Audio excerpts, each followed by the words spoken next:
Okay, so Shane here from Shane K Golf, and we're going to talk through a few things that Anne Van Dam does in her golf swing that I think you could learn a lot from. So let's just take a look here at her hit a lovely drive just at the left-hand side. So she's had 5 wins on the LET, and she is 25. So during the recording of this video, she was 22 well, around 22 because it was filmed in 2017. So let's start with a setup and talk through some of the things that you can take on from this setup position. Now, Anne has a lovely arm hang in setup here, so you see how the arms are hanging down from the shoulder line.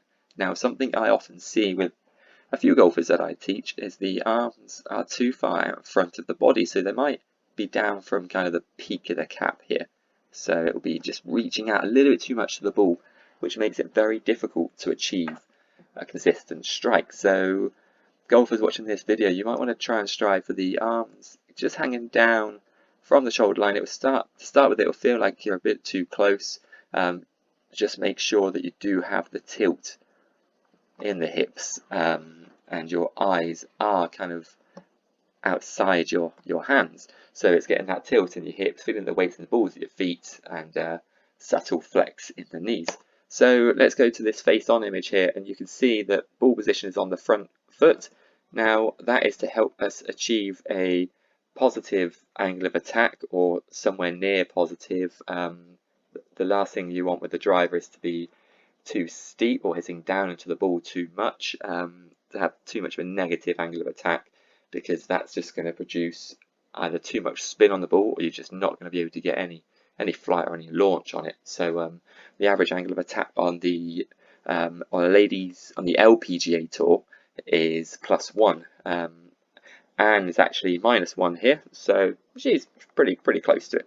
But she certainly doesn't have an issue with creating speed here. You can see that she's 109 mile/hour clubhead speed. So let's take this back to P2, which is the shaft parallel. Now this is somewhere that golfers can take a lot from this move here. So you can see the club face here is pointing about 1 o'clock. So let's just pop a line there. So you see club face angle about 1 o'clock. We had 3 there, 12 about there. See, that's about 1 o'clock. Now, golfers that tend to slice the ball. Now, this is a position that you should really be looking to achieve in this backswing, and we'll talk about where you can achieve the position on the downswing to stop that slice as well. So this is a really good sort of strong club face position. You watch almost every golfer on the LET, the LPGA, PGA Tour, you'll see they are trying to strive for this club face position here. Some do get it a little bit more open, but then you'll see how they correct that on that downswing, but most are getting in this club face position. So really try and get that club face and the shafts parallel to the floor, get that club face pointing to 1 o'clock. And to achieve that, you just got to keep repeating the moves. So you just do slow motion, so slow, deliberate backswing takeaways. Just slowly back to here. Make sure the club head's out in front of your hands, and that toe of the club is pointing to about 1 o'clock, between 1 and 2 o'clock. You try not to get it too vertical, try not to get it to that 12 o'clock. Keep that right hand on top of the club for longer, and you'll see here how Anne's arms are nicely stretched out here. So you see that extension of that backswing, there's no folding in of that right arm too soon. So it's that keeping that width to help that shoulder turn, help that chest rotate, and to keep that club face under control. So let's go back now, left arm parallel.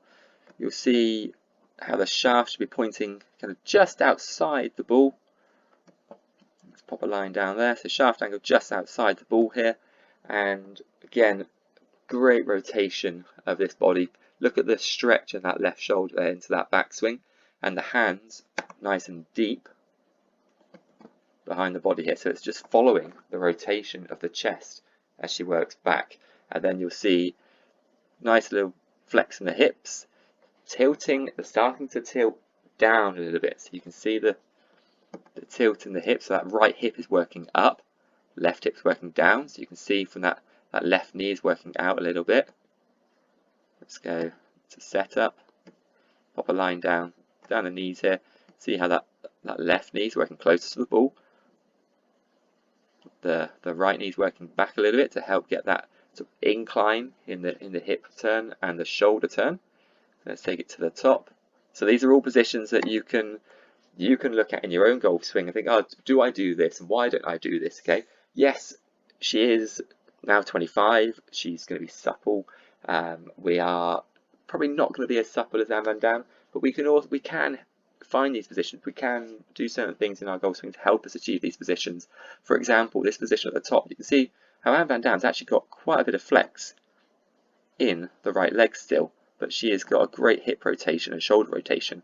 Well, most of us are not that supple to get this position with keeping that right knee flexed. So just allow that right leg to straighten up a little bit in that backswing, so you have less flex in that right leg, but it'll allow your right hip to come around it, allow your shoulders to turn a bit more. So these are all things that we can take on into our golf swing.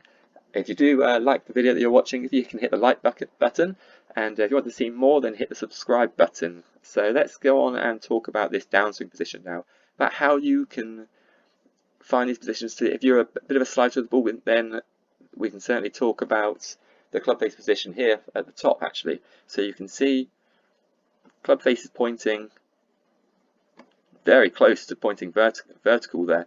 If we get the line down the left forearm, what you often see is golfers finding a position that's the club face angle is the same as their left forearm. So you can see it's actually even more than left forearm. If we were to draw a line parallel to that forearm line, so it's quite a strong club face position here. You'll find that in drawers of the ball. A slicer of the ball, you'll find that the toe of the club is actually pointing more down to the floor. So then that would then produce a fairly open club face. So let's now go into this move into the downswing. Now you can see how the left knee is still squatting. If you look at that right hand image, see that left knee squatting down to the ground, and then as we get about left arm parallel, that left knee then starts to push off of the ground. It's not just straightening it up, it's using the energy in the ground, pushing it up to create that speed into the downswing. Okay, that is what creates this clubhead speed, that pushing up of the ground. So let's go back and talk on this left hand image now. Can you see how the shaft is dissecting that right forearm? Now this is a really solid move here. This is somewhere that I tend to work a lot on with golfers that I teach. So you see, that is where I would often see golfers when they first come to me, is that the shaft almost dissecting the left forearm or the lead arm. So then that produces a club path that is a bit left of target. So, or you can counteract that. If you're swinging down your left forearm, you'll also see some golfers that would then lift up out of their posture, almost like an early extension. The handle then works up, so then they straighten their path out, so then their path goes pretty much to zero, but then their face plane tilt is pointing right of target, and they're having to work their hands a lot to bring that club face square to target. So this shaft down the right forearm is a really good position to try and mimic what the tour pros, what you'll see in most tour pros, this move here down this right forearm. A good way to get the feeling of this is if you can tie a towel around the club head, swing to the top, and then just allow the weight of that club head just to drop. There's also things you can do with your left wrist if feeling that left wrist is a bit bowed, but I do have other videos on that, and I can do some more to explain it a little bit deeper. So got the shaft going down that right forearm. Now we've spoke about the club face position being at 1 o'clock on the backswing. You can now see how it's still almost at 1 o'clock. It's opened up slightly. That is just a force of the downswing and the weight of the club head that tends to open that up a little bit. But you'll find here with most golfers there, that club face would not be at 1 o'clock. Okay, if you're a slicer of the ball, you suffer the ball missing to the right, then you'll probably find your club face here is pointing around about 11 o'clock. Let's get rid of those. Sorry. So that's between, let's say that's between 12 and 1. You'll often find that your club face will be around about 10 and 11 o'clock. You'd have to do so much work with your hands to get that club face back to square, and to produce that consistently would be very difficult. So this is a really good club face position to strive for.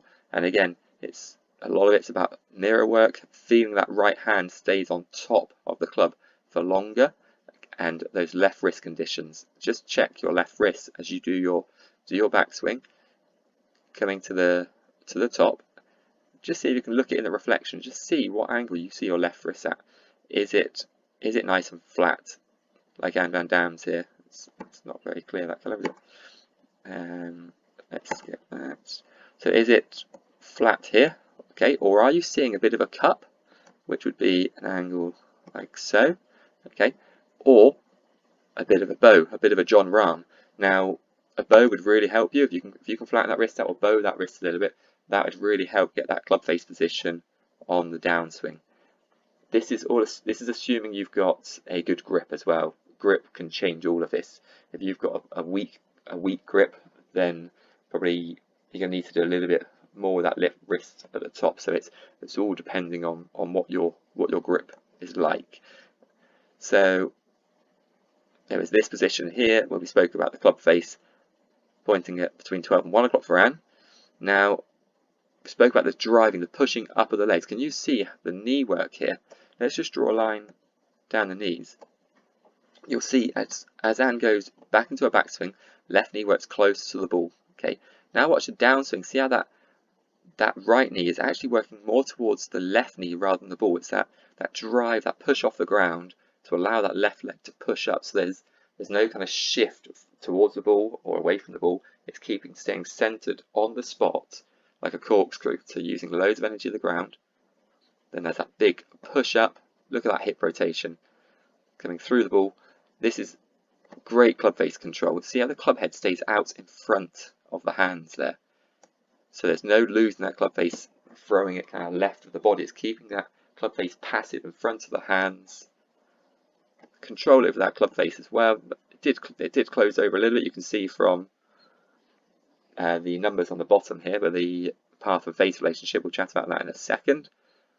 But massive shoulder rotation, fully committed through the shot and balanced. Okay, see, completely balanced. But look at the arch in the back here, how the sort of chest is up to the sky. That's what helps us produce that angle of attack as well. More positive angle of attack is getting that spine extension through the shot to help you produce the angle of attack and the launch that you want. Now, that you want to create maximum distance. But you'll see here, if I bring up the target and the direction the ball's gone there, and then we'll see where this ball has gone. So it did actually miss left of target. Let's play this through now. And you'll see that at the bottom of the screen the path is 3 to the right, but the club face is 4 left of the path. So that just means that the club face has turned over too much from the path. You'd like to see a path that's about -1, -1.5 to find the target, with this path being 3 to the right. Now, ideally you don't really want your path much more than 3 right or 3 left, because then if it's going to be more than 3 right, 3 left, you're going to be producing too much shape on the ball. And if you did match up your club face to your path, so for example, if your path was 5 right and then your face was square to your path, so that face would be 0, then you're going to miss the target quite a long way right. But if you can keep your path numbers down quite narrow, at least then your club face hasn't got to do so much work to hit your ball straight. The more left or right your path is, the more your club face has got to do to hit a straight shot. So again, if you liked the video, then hit the like button. If you'd like to see more swing reviews or more videos from myself, then hit the subscribe button. And I hope you have learned a fair amount from this video.